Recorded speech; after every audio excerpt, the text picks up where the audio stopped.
Welcome to the Excel Pod.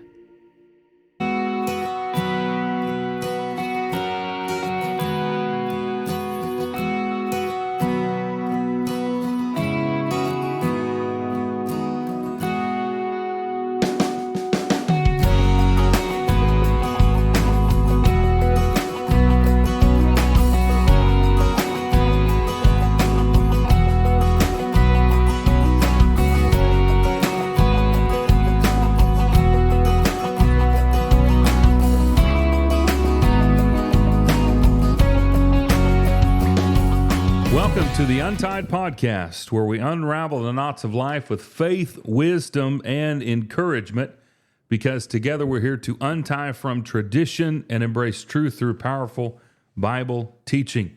My name is Garrett Bernithi. I'm one of the hosts of this show, and as always, I'm here with my co-host here, Corey Sawyers, and we are so glad that you have decided to join us today, whether you're listening to this on a podcast on whatever platform that you're listening to us on, or if you're viewing this on YouTube or Excel TV. We're grateful that you have tuned in with us. And we just pray that the study that we've been doing has been a great blessing to you, and not just the things we have been doing, but the things that we will be doing. We hope that they will be good for you and your walk with the Lord. And so we're grateful that you're tuning in with us today and for each episode. And as always, we hope that you'll like, share, follow, and subscribe to the Untied Podcast, as well as all of our podcasts on the Excel Pod Network.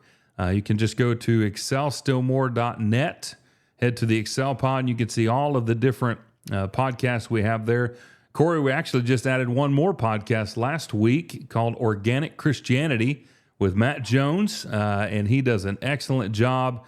So excited to add that to the podcast family, and we know that it will bless you tremendously. So make sure to check that out, as well as all of our other podcasts on there, such as Thinking Kingdom or Road Trips.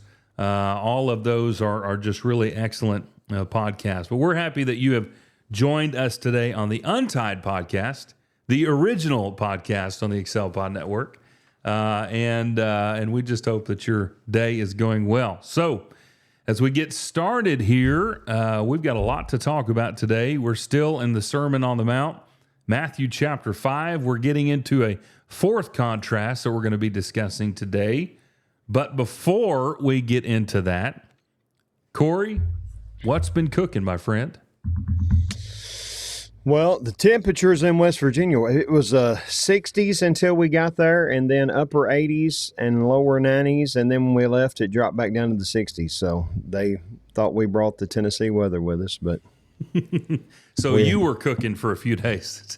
We were cooking for a few days, yes, but had a good trip to West Virginia, and then we got back, and Garrett and Bailey are here. They got here into God's country last night, and I smoked some hamburger steaks and reverse seared them, and smoked some macaroni and cheese. And Bailey loves macaroni and cheese, so we made some smoked macaroni and cheese. First time I'd ever done that. It was really good. I sent you some pictures of it, and highly recommend you try that sometimes. But it was good. They did look very good. Give me just a second. I'll see if I can. Garrett is speaking in our Wednesday night summer series tomorrow night. So they're here, and I'm thankful the elders let me pull somebody in from way outside of our region, but they made an exception with Garrett because he's going to stay with us, and Well, here is a picture of G1 and G3. Yep. And an old C. An old C. Outside of the old in front there with the old Traeger, and explain what's going on here, Corey. Well, on the left and the right is the macaroni and cheese, and then in the middle is the hamburger steaks. We get those when we do hamburger steaks. We get those at Walmart. They're like 1 pound little squares, and I just open them up and salt and pepper them and don't do anything. Just throw them on the grill. And we smoke them at 225 until they get right almost to temperature, and then we crank it up to 450 and let them sear on that reverse sear on the outside like that. And but so there's the 5 hamburger steaks, and well, they disappeared on me. oh, it got worse looking all of a sudden. Here we go. There's yeah, a there's close the hamburger steaks. Yeah, Yeah, that looks good. yeah, they're really good. And anyway, but the macaroni and cheese we put. It was a recipe I got off Traeger. I changed it up a little bit, but you put the heavy whipping cream, and they said use half and half. I used heavy whipping cream, butter, and little ground mustard and the brown mustard powder, and black pepper, and what else? Butter, heavy whipping cream cheese. That's the thing. Put all that in the pan, put it on the smoker, and let that just smoke real low. I put it on the smoke setting, and Right. meanwhile you boil your noodles, and when the noodles get done, it called for like a cup and a half of cheddar cheese and a cup and a half of mozzarella, I think. But what we had was some Colby Jack. So I put, I ground it up. I shredded it and probably put 2 cups of that. And then we get that, I don't know if you've ever seen it, Gordo's. It's in a little cup of cheese sauce, white cheese sauce, like you get at the Mexican restaurants. And we keep that usually in stock and put some green chilies in there to make cheese dip all the time. Anyway, I took a bowl of that and put in there with it, and mix all the noodles up with that cheese, and then throw it in there and put a little Louisiana hot sauce in there. Take you some panko breadcrumbs and sprinkle over the top, and it was larping. All I know. But Melody gets those little, we used to call them new potatoes. You can get them in the produce section, bag of these little like bite-sized potatoes, and she'll quarter them up and put some seasoning on them and put them in the air fryer, and then I'll dip them in sour cream. And anyway, that was the menu. It wasn't nothing but meat, smoked meat, and carbs, but it was good. So good is the key. Good right. is the key. Well, yeah. What have you been cooking? Not much, really. We've been pretty busy with Vacation Bible School and Lads to Leaders. We had Lads to Leaders this past weekend in Oklahoma City, and that's one of the newer conventions. Might be the newest convention, maybe. There's one in Pennsylvania, too. I don't know if we began at the same time or not, but both of us, I think, are the newest ones. But anyway, we're in Norman, Oklahoma, and had about almost 300 at the convention, which is pretty good. About 130, 140 maybe participants, and a few things were added this weekend as far as events went. So it was really good. First time at a hotel convention center, and made it a lot easier, a little bit better atmosphere, all that kind of stuff as typically that will do. So it was a busy weekend. It was a good weekend, and we were thankful to do that. Cohen, my second oldest son, he got to preach on Sunday morning with 3 other guys for the worship service, and that was pretty awesome. But all of them, all the kids, did really well and had a great time. And we had some newbies there and never been through something like that, and so they were pretty excited whenever they got to go up on stage and get an award for, doing pretty good. And so really, really cool weekend. We're glad that we got to do that, and headed home and been taking it easy ever since. Once you get back from Lads, you're, it's nothing compared to the bigger conventions, which for years and years we were down at Dallas. But still, you've got some full days, and you get home and you just kind of relax. So that's been about what we've done. So I really haven't cooked anything over the last week or so, a couple of weeks really, but I have continued, and I don't know if you've gotten to try it yet, but I have continued, and I'm not promoting this. I love seasonings, and man, I've been putting that Dano's original on just about everything.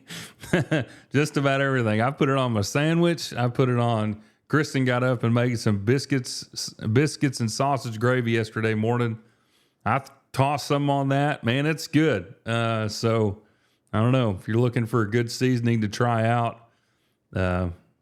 That's when I still haven't tried Sweet Preacher. I've got to get some of that. That's on my list. So I don't know. Maybe one day I'll have a seasoning ranking that I'll do. I don't know. That could be fun. I don't know. Maybe we can both come up with our rankings and then compare and see where we're at. But that would be a lot of fun. But we could come up with our own rub and call it Season Still More. That is true. That is true. If you'd like to excel the taste of your food, season it more with with this. If you follow that Dano guy on Instagram, you're talking about putting it on everything. I'm not convinced he don't put it in his bath water before he takes a bath. I mean, he puts it on everything, But yeah. Well, the thing that I've watched his videos for a long time, and I don't know why I haven't tried it until now, but he doesn't have a lot of the stuff that the other seasonings do. All the different salts and sugars. It's a lot of natural products, and anyway, and a lot of different products make that claim. I don't know if it's true or not, but when you taste his, it's definitely different. Not different as in bad. Your flavoring's different. It's just there's a different texture to it because he doesn't have a lot of the stuff that's in a lot of the other ones. So I don't know, them and Bearded Butcher seasoning. That's another really good one. So there's a lot of really good ones, but that's when I've got to try the other flavors and see how they are. But really pretty good. I mean, if you could take it and put it on anything, you got something right there. So put that on the bumper of your car. Just put it on a cracker. Eat it up. Well, Sweet Preacher has, I just looked it up here, maltodextrin, which they use to make the molasses into molasses powder, and then not more than 2% tricalcium phosphate added to prevent caking. So, for what that's worth. I bet that's probably majority. Maybe. I don't know. Some of them kind of clump together. So I was going to look and see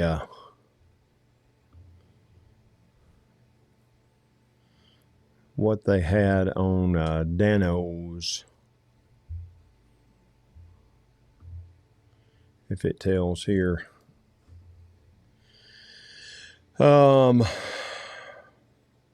No, it just says spices, granulated garlic, sea salt, granulated onion, dried lemon peel, dried orange peel, mustard seed.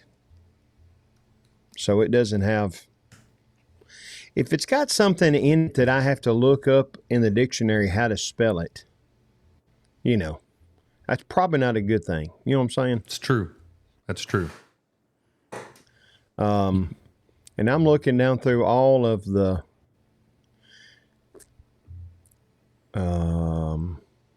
and I'm not saying, well, in the butter dust, it's got maltodextrin as part of the butter flavor.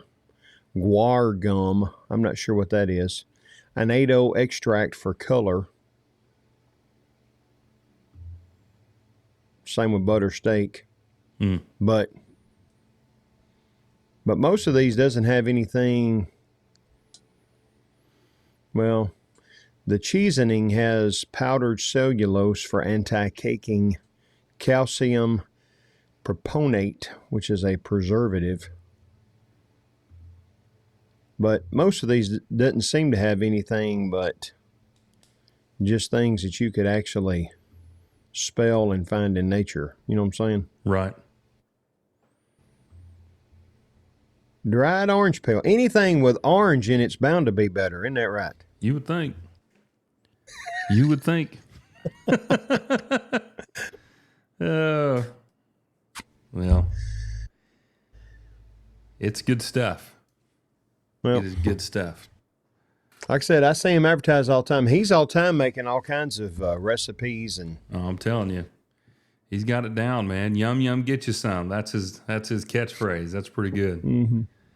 Yeah, he sings his country as cornbread too. So I reckon he just guy that started his own business, and basically social media is how he grew his business. That's exactly right. Yep, that's exactly right. From what I know of his story. Yep. Yeah, and he's not stopping. He just keep on going. He's having a blast. That's what's fun. So, but yeah, good stuff. You'll have to definitely try it if you haven't. Well, when you do what you love, you never work a day is what they say. Mm-hmm. Yep. Speaking of days, as we do our weekly holiday recognition,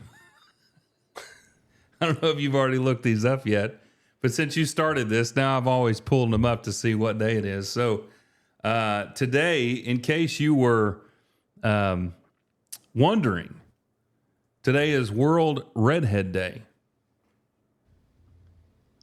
Which we have a few. Mm-hmm. It's also Sally Ride Day, which celebrates the birthday of the physicist and astronaut who became the first American woman in space.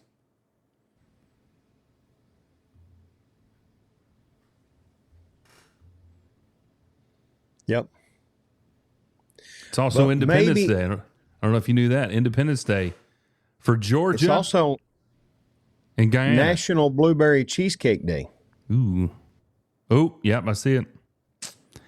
National Paper Airplane Day. That's right. Corey, happy National Paper Airplane Day, my friend. This is Tuesday that we're doing this. And if you look ahead, you find out that tomorrow is National Flip-Flop Day. And I like wearing flip-flops. Wonder if they let us wear flip-flops to teach our Bible class. I'll tell you a funny story.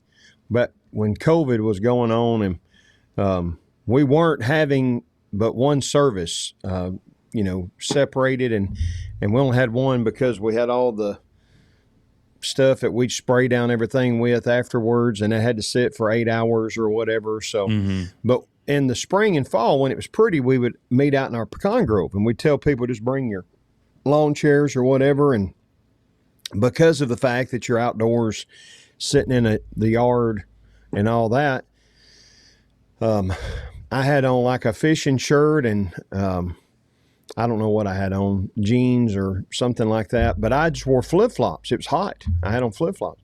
One of my elders, who was kind of old school, he come up to me afterwards and he's, man, that was a good lesson you had, and I really appreciated that. And as he's talking, his head's falling downward, and then in the middle of the sentence, that was a really good point. Did you have those on when you were preaching? And I said, yes, and it was the same sermon you heard. And he said, yeah, but, and I said, well, let's just call them my Jesus shoes. And he said, well, that does make me feel better about it. So anyway. But back on task. Let me get you to Thursday is the day that this will come out, right? Mm-hmm. And so if you're listening to this on the day that it premieres on, what is that, May 28th, Thursday, is a very important day because it is National Hamburger Day. Hey, there we go. It is National Beef Burger Day, and it is National Brisket Day. All in one day. Why is this not a major holiday that we... I think that it is. We should be off work. The entire world should sitting around stop and smokers. celebrate this. Yeah. Just sitting around smokers. What a good day. Yeah. I'm excited about Thursday. Yeah. I don't know if I could get a brisket, but if I could get a brisket, I would smoke it. Maybe hamburgers, but just think of all the good things that you could eat from a brisket. You can have burnt ends. You can just eat brisket slices, chopped brisket sandwiches, brisket slice sandwiches. You can put it in some cowboy beans. I mean, there's all kinds of stuff that you can do. That's right. What a fun-filled day. That's exactly right. Oh, man. It's funny how many By the way, holidays. another thing about today that if you ever look up the celebrity birthdays, I always like doing that too. Today, Tuesday, is the birthday of James Arnez, better known as Sheriff Matt Dillon on Gunsmoke. So, anyway. It's my grandmother's show right there. Every time I call her, what are you doing? Watching Gunsmoke. All righty. She loves it. Well, a lot of people have to work in silence. I have to have something going in the background. So I usually have my TV on, whether here in the office or at home. I have music. And music, sometimes I'll do. Sometimes I'll have Andy Griffith on, or if nothing else is on, if it's Gunsmoke on TV Land or something, one of the things I like to do is see how many characters I can find on there that have played in the Andy Griffith Show. So that's another little fun game that I play that probably no one else would think is fun, but I enjoy. So see, I can't have anything playing as far as video because I will want to watch it. Yeah. But if I have music in the background, it doesn't really even necessarily have to be, doesn't really matter what it is. It can be anything. If it's got a good tune and, something like that, a good melody or something like that, then I'm good. I've got a good melody. But anyway, if I have music on, I end up singing is what I end up doing. So that's the problem. Sometimes I can do that, but it doesn't bother me as much. I can still work and jam out at the same time. So there's no telling what you would hear in my office during the day. Maybe old country, maybe 80s rock, maybe, I don't know. Could be anything. Could be a movie soundtrack. So just depends. Yeah, whatever on the way gets me going. On the way back from West Virginia, you're going from, you can't keep it on a radio station because they come in and out so quickly. And so I just had on my phone playing through the radio, and I put up my favorites playlist, and after about an hour of that, Melody said, you probably have the most unusual collection of a playlist of anybody in the history of Apple Music. And I don't know that that's true, but it is a diverse collection for sure. Oh, me too. I've got all kinds of stuff on there. And it's a shame that we can't get Garth Brooks to get on Apple Music. I don't know what it's going to take for him to realize that it's no longer 1998, but it's time to get on Apple Music, Garth. So, well, I don't know that he's listening to our podcast, but if he is, he needs to be listening to our podcast. That's for sure. Yeah. Well, outside of the Garth Brooks invitation, we got a big study going on here. And the appeal to Danos to sponsor us. Man, that would be very, very cool. I'm going to email him. Get him on the show. We have a new youth intern that started today, and he was in the youth minister's office, and we were making plans for all of us to go. We're going to have a ministry team building event tonight and go watch The Mandalorian together. So nice. I walked in there, and when I walked in, I told Nathan, I said, you will never guess what I smoked last night. And he said, mac and cheese. I saw it on your Instagram. I said, yeah. And the intern looked up and he said, I was afraid of where that was fixing to head for just a minute there. But if you listen to our podcast, he would know what kind of smoking we do. Anyway. Yeah. Anything in that, if we could get Traeger and Dan O's and Sweet Preacher and the American Beef Council and the American pork industry, we'd to be all sitting pretty. sponsor, this would grow like crazy. Yeah. Who knows? Anywho. Well, on that note. Yeah, I diverted you again. We have a big study today, Garrett, to get into. We do, yes, we do. We've covered a lot of stuff in the Sermon on the Mount, which if you have been following along with us in our study, this has really been an excellent, it's always an excellent study, but I've loved our study together, our conversation, as we've kind of dove into a lot of this. I mean, a lot of this stuff from a textual standpoint, from a practical standpoint, from a life standpoint, living. So there's a lot of stuff to consider with everything, and this is all just really, really cool to dive into and to think about more and more.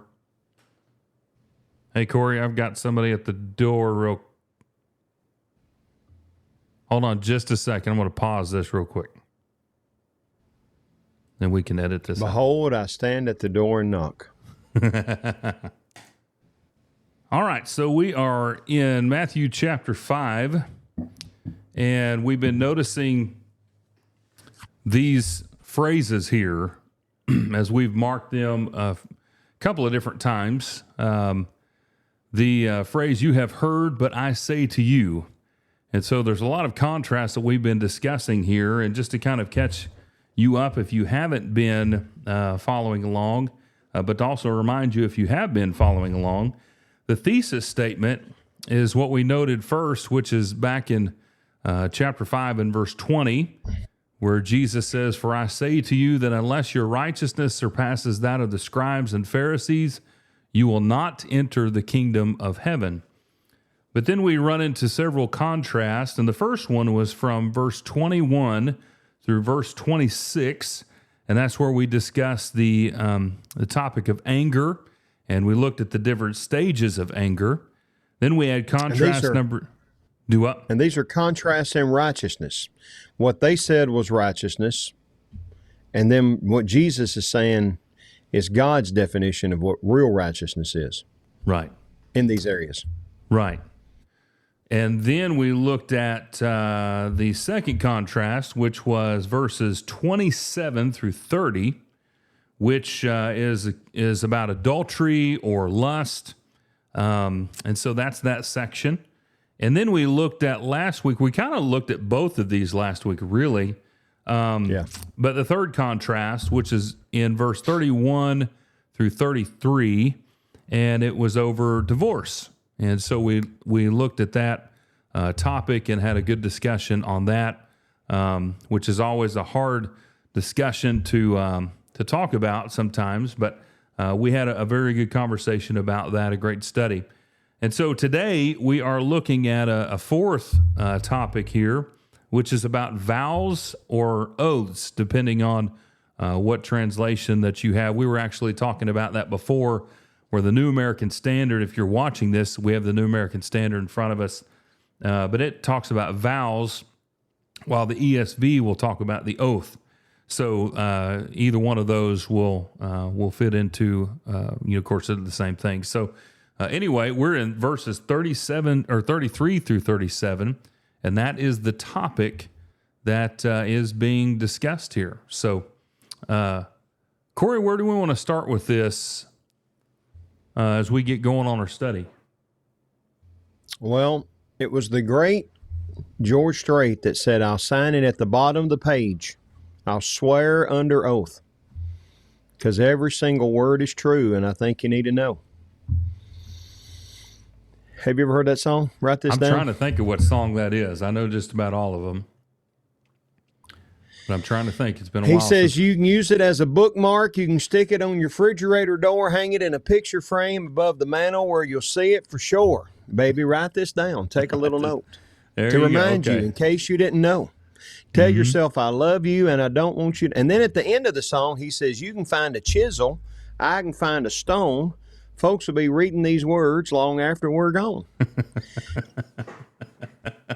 Well, that is the idea of swearing or oathing or vowing.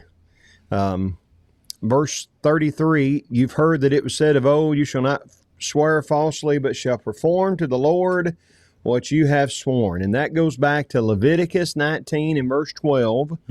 And what they were saying was right, but the religious standard of the scribes and Pharisees was they redefined what it meant to make a false vow. So think back when you were a kid and you would say, if you will give me your oatmeal cream pie, then I will give you my Little Debbie brownie. And you give me your oatmeal cream pie and say, give me the brownie. And I'll say, nope, I had my fingers crossed. So that suddenly means it doesn't count. Well, that's kind of what they would do. They'd figure out ways that they could be released from the obligation they had made, that they had sworn or whatever, supposedly without breaking a vow or the law.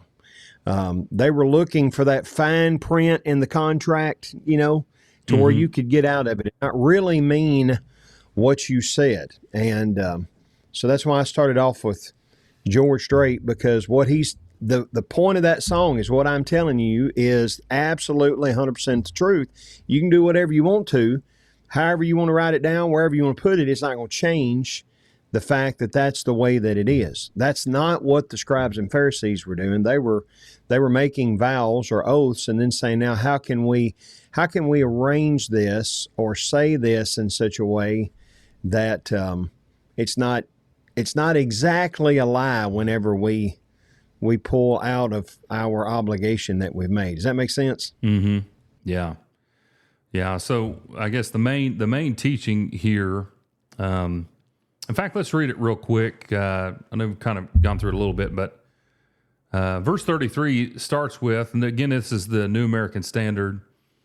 Again, you have heard that the ancients were told, you shall not make false vows, but shall fulfill your vows to the Lord. But I say to you, make no oath at all, either by heaven, for it is the throne of God, or by the earth, for it is the footstool of his feet, or by Jerusalem, for it is the city of the great king. Nor shall you make an oath by your head, for you cannot make one hair white or black. But let your statement be yes, yes, or no, no. Anything beyond these is of evil. So it seems that the main thing that Jesus is trying to get across is very simple. Don't make promises you don't intend to keep. Period. Yeah, his point is not that you can't make vows or oaths. And some try to take this too literally. We've got a brother in Christ that's a member of the congregation here that is a judge, and he's talked about some religious groups that come in and they try to swear them in before they take the stand, and they won't do it because the Bible says that they're not supposed to take vows or oaths. But if you want to, and if you don't want to, then just tell me and we won't do all this. But if you want to bounce around to a few passages, then I'll give you a few to bounce around to. Turn over to Matthew 26, and look down at verse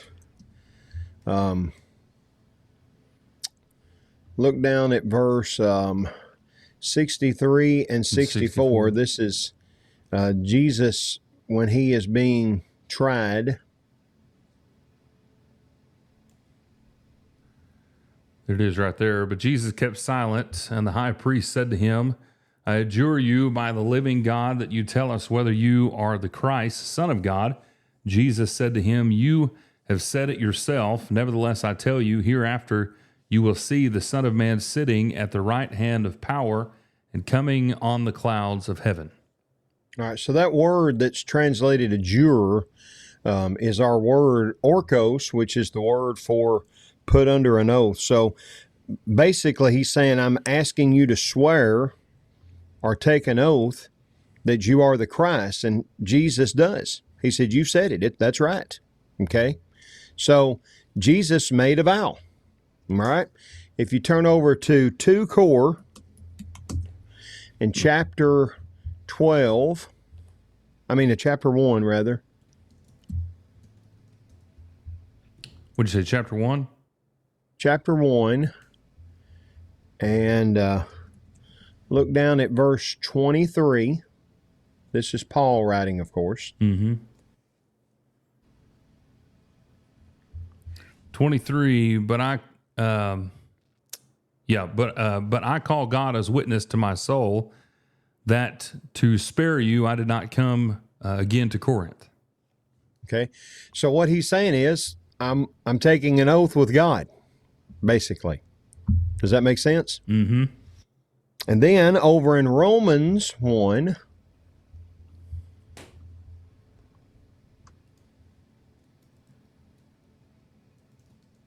he does kind of the same thing. Read verse 9 of Romans 1. For God, whom I serve in my spirit in the preaching of the gospel of his Son, is my witness as to how unceasingly I make mention of you. So he does the same thing. There, basically, I'm calling God as to swear as my witness of this. Turn over to 1 Thessalonians chapter 5. Of course, this is Paul in Romans and Paul in 1 Thessalonians too. Mm-hmm. But read 1 Thessalonians 5:27. I adjure you by the Lord to have this letter read to all the brethren. Okay, so I'm putting you under oath. That's our orkos word. That is the same word, putting under an oath, making you swear. There's lots of others we can go to. But my point is that Jesus and Paul both made vows or oaths. So if they were not to take vows at all, then Jesus sinned and Paul sinned. Mm-hmm. And we know that's not the case. Okay? Right. But even more than that, if you'll turn back to the Old Testament, to Exodus chapter 22,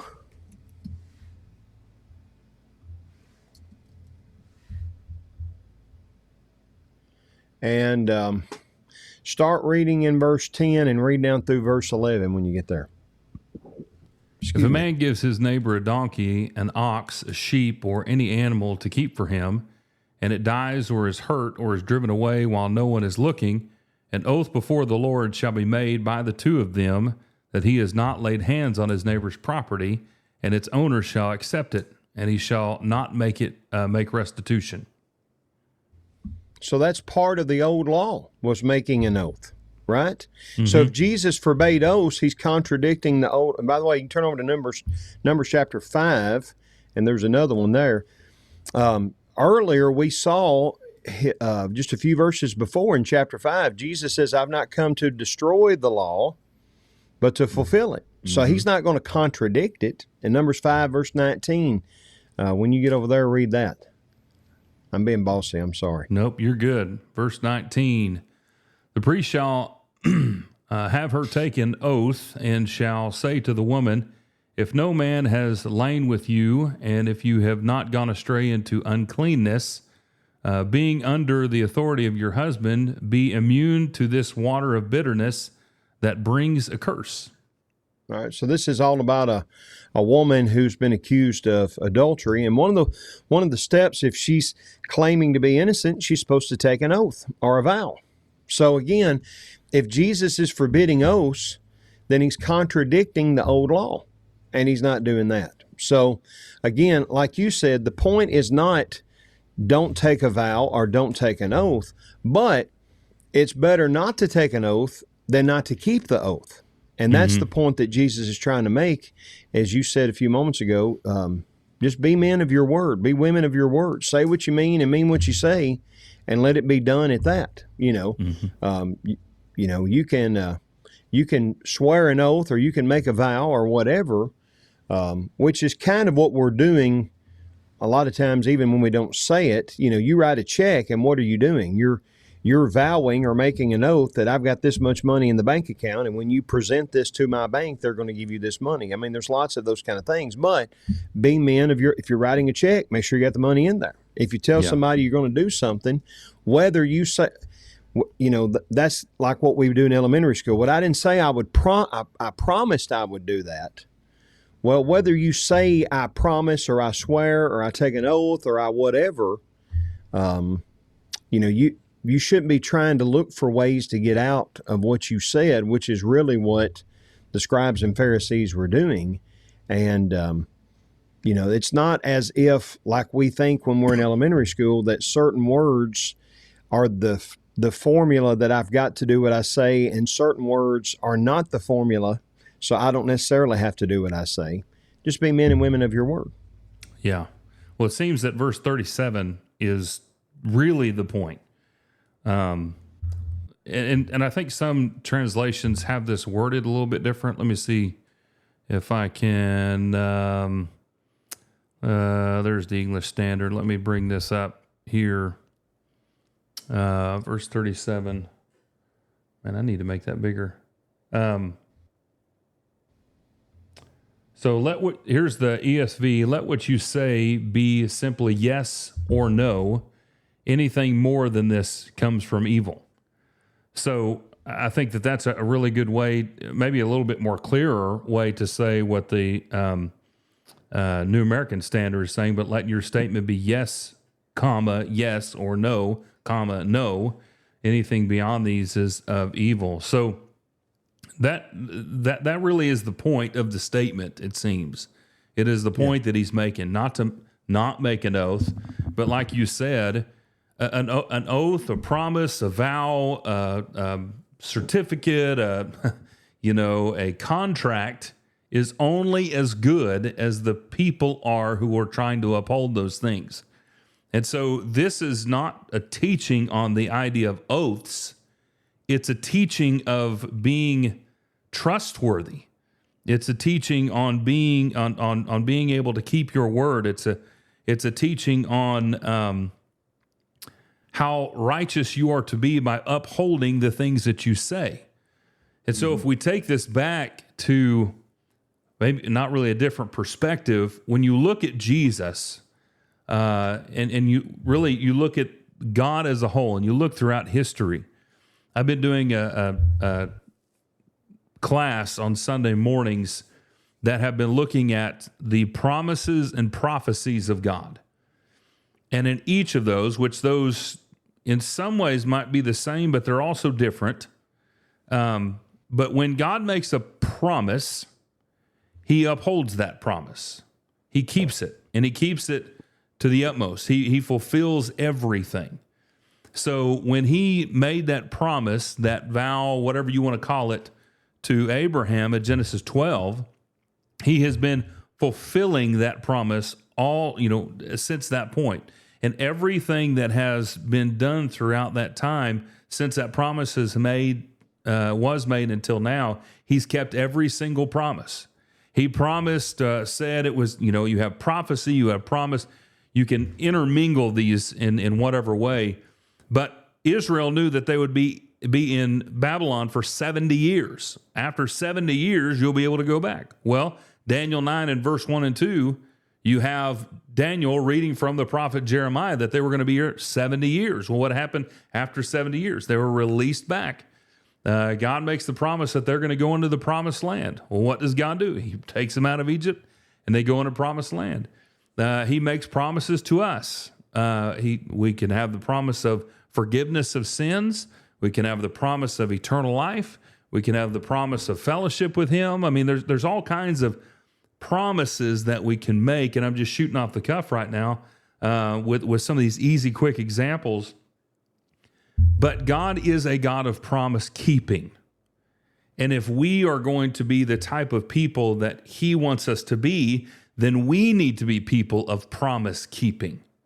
So when Jesus, like we've said, is saying these things about, making these oaths or vows or how, whatever your translation says, He's saying that you as a man of God, you as a faithful servant of the creator of this world, when you say yes or when you say no, that better be what you mean, and that better be what you follow through with.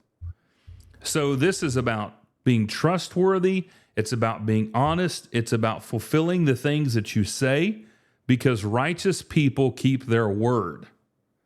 And I think that's really at the crux, the foundation of what he's getting at. It has nothing to do with the actual making of an oath. It's about keeping it as an individual who is striving to be a follower of the Lord.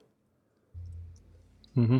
Yeah, and that's the whole deal about verse 37 there. It's actually in the original language, yes twice and no twice, but we don't talk that way. But yeah, kind of the idea is when you say something, you ought to be the kind of person that people know. They don't have to follow up your statement with, do you mean that? Are you for real? You promise?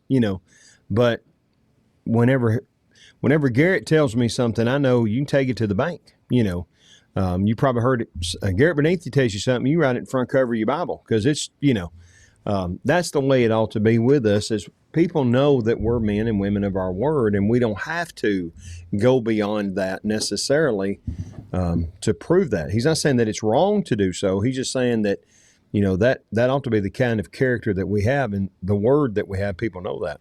Mm-hmm. Well, even taking it a little bit further than that, remember when you were little and you'd make you'd make some kind of promise or some kind of pact or whatever. What are you going to put this on? What are you going to swear by? Swear on your mama. Swear on whatever.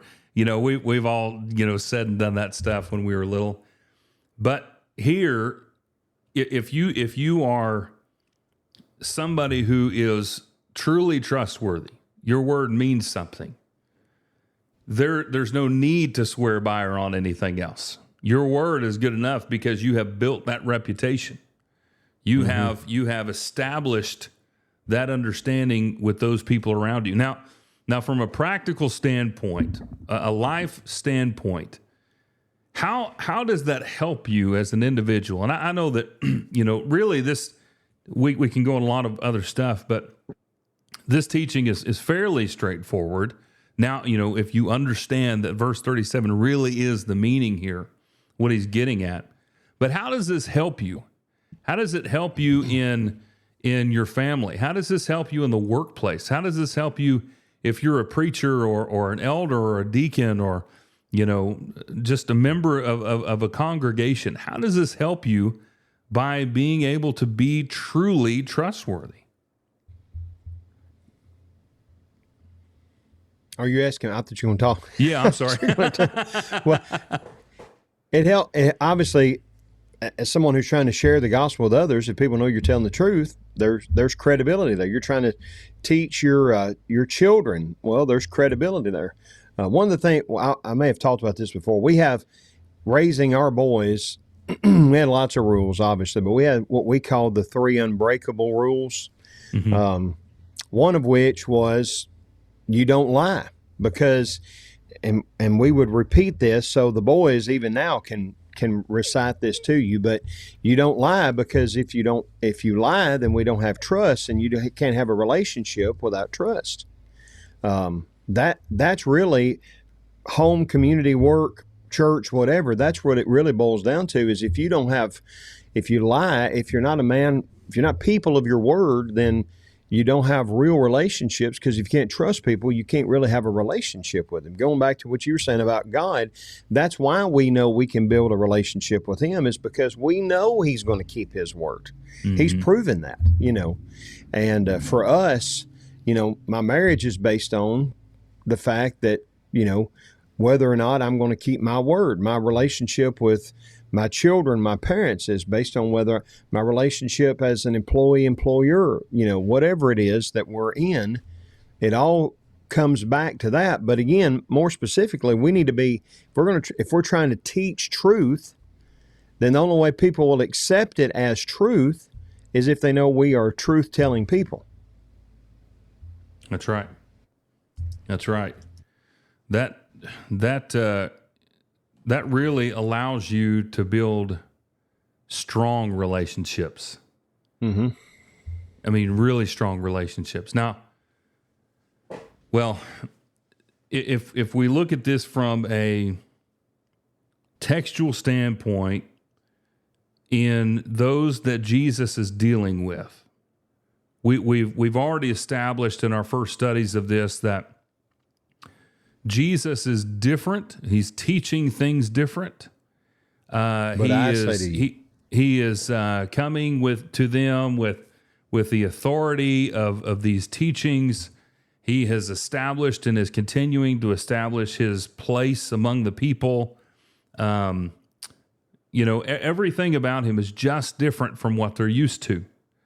And so if you come over to Matthew 23 and verse 16 down through verse 22, you have this section in here where you're getting into these woes as Jesus is talking to the Pharisees and the scribes, and he's calling them out on several things here.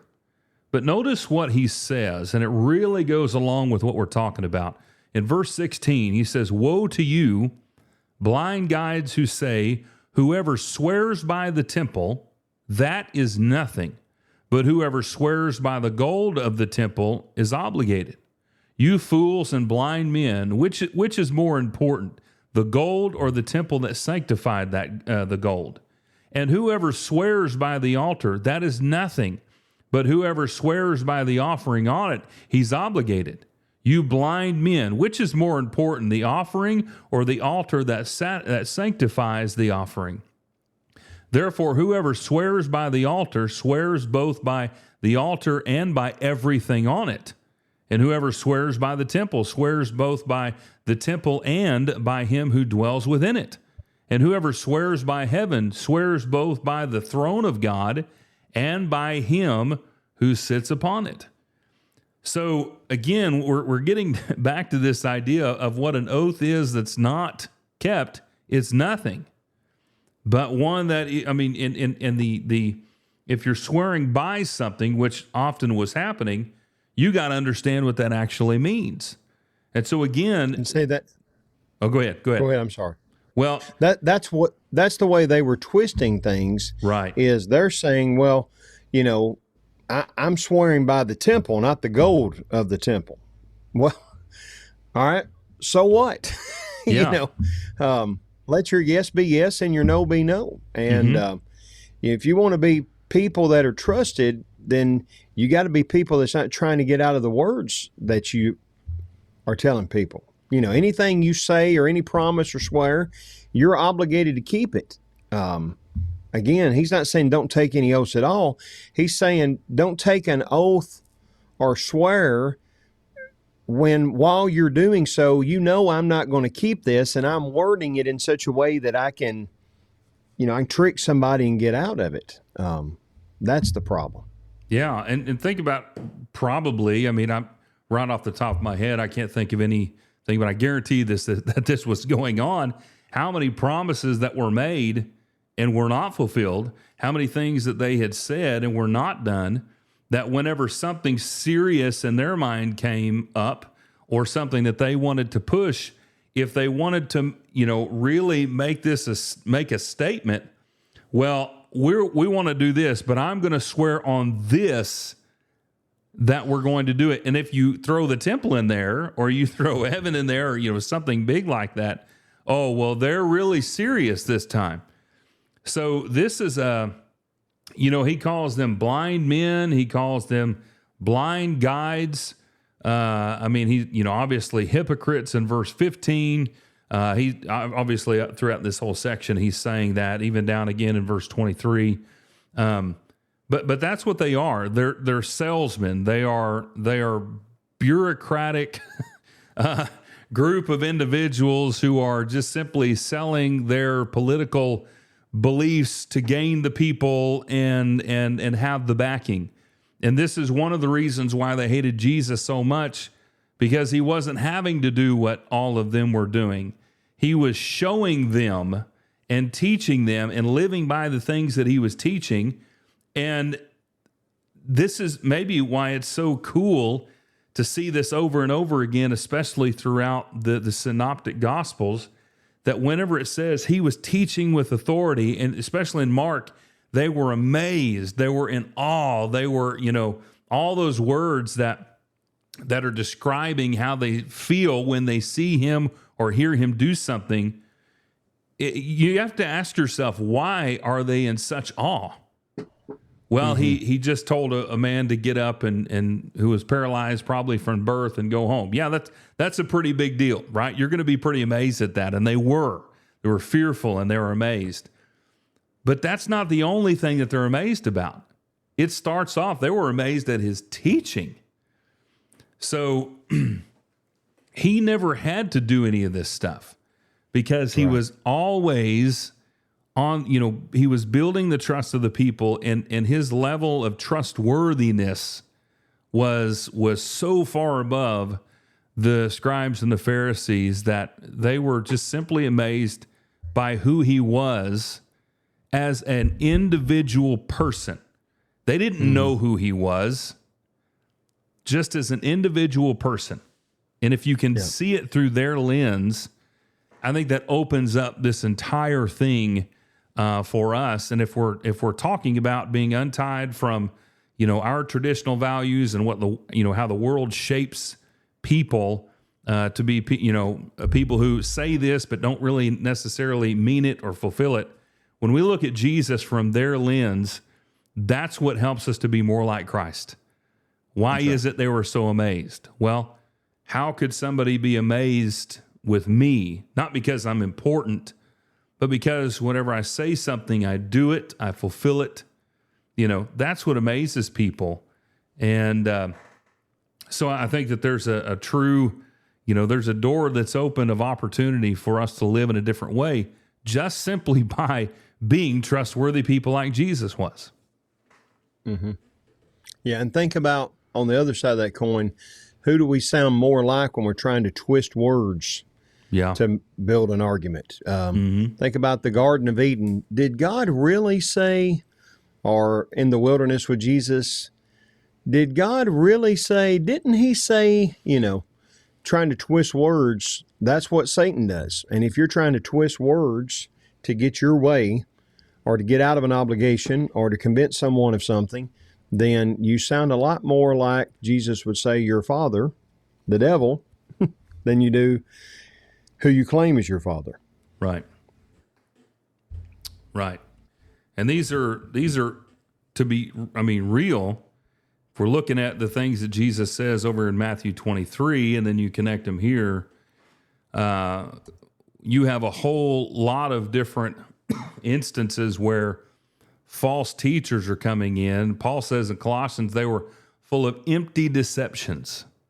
They were basically salesmen, smooth talkers. And they would make these, make all these different claims about this, that, or the other. And they would sell the people on what they were, trying to get across. And the people would buy it. And they bought it because it sounded good. Well, if I'm going to swear by the temple, if I'm going to swear by heaven, if I'm going to swear by, whatever, well, I can make it sound good and believable. But when you look at Jesus, the reason that the things that he says are believable is because when you look at the promises made and the keeping of those promises, the prophecies that were given and the fulfillment of those prophecies, that's a trust builder. And for us as Christians, that's a great thing because not all of them have been fulfilled yet. We're still waiting on some of that. And so if I can look back at that and the consistency, that's a faith builder for me. But also I need to mimic that in my own life as a follower of Christ. And this is just practical living. You want to build a congregation that's strong. You want to build a family that's strong. You want to build a workplace that's strong. It has to be built on trust. Do the things that you say you're going to do. Fulfill your obligation. That's right. That's why the Scout Law begins with A scout is trustworthy, loyal, helpful, friendly, courteous, kind, obedient, cheerful, thrifty, brave, clean, and reverent. But it starts with being trustworthy. You didn't know we were going to bring in the Boy Scouts today, did you? I did not. But you have. Are one of my favorite songs ever. We started with George Strait, so we can end with Aaron Tippin. You've got to stand for something. Or you'll fall for anything. That's right. So you got to be your own man, not a puppet on a string. Never compromise what's right. Uphold your family name. You got to stand for something, or you'll fall for anything. One of my favorite lines in there is he talks about that they might have been better off or had a bigger house if Daddy done a little more giving in, a little less backing down. But then he says, but we always have plenty, just living his advice. Whatever you do today, you got to sleep with tonight. Just be a man of your word. Not because George Strait or Aaron Tippin said so, or the Boy Scout law said so, but because the Lord said so. But that's the kind of, you always hear the old timers say, I remember when you just didn't have to sign contracts, you just shook hands and that was your contract, whatever. Mm-hmm. Well, part of our problem is we've gotten away from what Jesus is teaching here. Mm-hmm. And how much better would the world be if we just went back to what Jesus is teaching? That's right. That's right. I promise.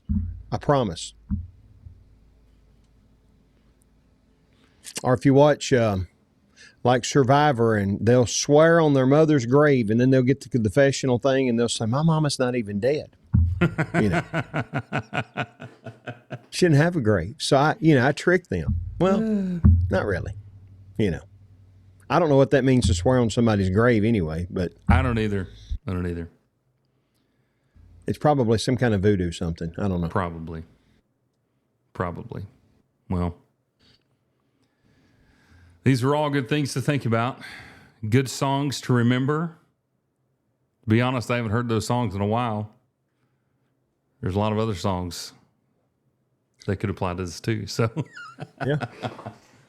Oh, man. Well, Corey, this has been an excellent study and a lot of good things to think about today. And we hope that you who are listening or tuning in have benefited from our conversation, from our study, from these thoughts. And again, as always, we're compiling all this stuff together. We'll put it in the show notes, and you can see this and go through and study these things on your own. That really is what we hope that you will do.